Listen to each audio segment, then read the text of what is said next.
Ang konti sa pamilya, pababaan ng loob, hindi pataasan. Palambutan ng puso, hindi patigasan.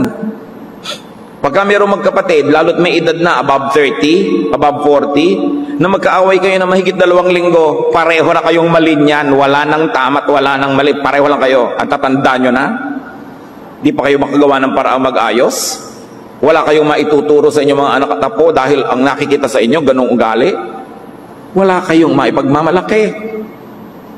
Kaya dapat pagbabago ng loob, pagbabago ng puso, lalo't lalo ka nakikinig ng mga aralin mula sa Biblia, mga sermon, pakanta-kanta ka dyan, pa-Bible study, tas alam ng anak mo, alam ng pamangkin mo na hindi mo inaayos ang problema ninyo.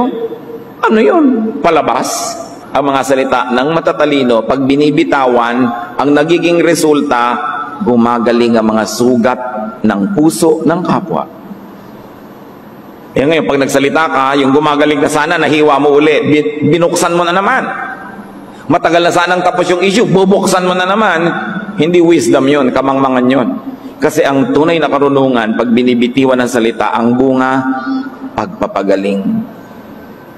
Pag-amo ng loob ng kapwa, hindi paglayo sa iyo at paging mabangis.